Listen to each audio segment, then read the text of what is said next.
নমস্কার, প্যান্ডেল থেকে বর্ণালী। ছাদে এসেছিলাম একটু জামা কাপড় মেলতে।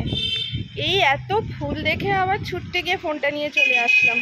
বৃষ্টি শুরু হয়ে গেছে, তার মধ্যে আবার টিপটিপ করে বৃষ্টির জল পড়লে আবার ফুলগুলো একটুখানি কেমন একটা হয়ে যায়।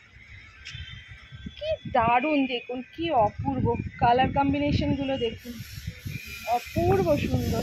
সকালবেলা উঠে এদের দেখলেই যেন মনটা কত ভালো হয়ে যায়। কি সুন্দর লাগছে আমার জ্যান্ত ফুলদানিটা। মনে হচ্ছে এটাকে পরিষ্কার করে ঘরে নিয়ে গিয়ে রেখে দিই। অপূর্ব লাগছে দেখুন। আর আজকে আশেপাশটাও কি সুন্দর হয়ে গেছে।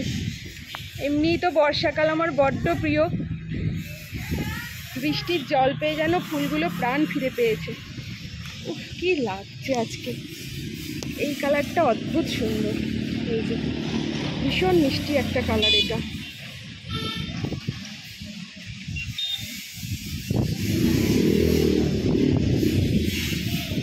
এই আরেকটা কালার।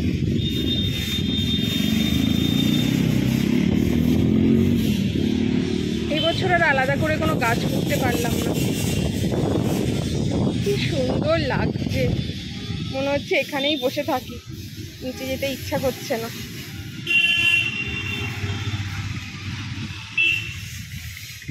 রবিবারের সকাল, প্রচুর কাজ আজকে। কি সুন্দর।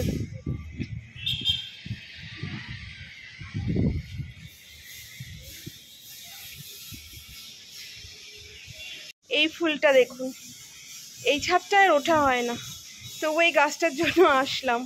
কি সুন্দরভাবে ফুটে আছে দেখুন। উফ, অপূর্ব লাগছে, অপূর্ব। মিষ্টি একটা হাওয়া দিচ্ছে, রোদ নেই, মেঘলা ওয়েদার। কি অদ্ভুত সুন্দর লাগছে চারিদিকটা। বেশিক্ষণ থাকতে পারবো না, আবার নিচে আবার বাপি এসে ডাকাডাকি করছে, চলে যেতে হবে এক্ষুনি। আজকে ওর বাবা ছেলেগুলোকে নিয়ে চুচড়ো গেছে। একটু ফাঁকা পেয়েছি বলে পালিয়ে এসেছি ছাদে, কিন্তু এক গাদা কাজ নিচে। একটা মজার জিনিস দেখাই, দাঁড়ান আপনাদের। ওই যে ওই বাড়িটা দেখতে পাচ্ছেন, ব্লু কালারের, এই বাড়িটায় আমার লাইফে 23 ইয়ার্স কেটেছে। বাপের বাড়ি বলতে ভালো লাগে না, নিজেরই তো বাড়ি বলুন। কিন্তু এখন আর নিজের কি করে বলি। কত বছর আগে এক রাত কাটিয়েছি বলতে পারবো না, মনে হয় কয়েক যুগ হয়ে গেছে ওই বাড়িতে আমার রাত কাটানো হয় না। মাসে যদি একদিন যাই, তাও 5-10 মিনিটের জন্য, বসতেও পারি না। ছেলেরা যায়, আমার যাওয়া হয় না। পাশাপাশি থাকলে যা হয়, ফোনও করতে হয় না, জানলা দিয়ে যদি একবার বাপি বলে ডাক মারি, চলে আসে। এই হচ্ছে আমার আশেপাশটা। কি দারুণ না? ভিডিও করছি।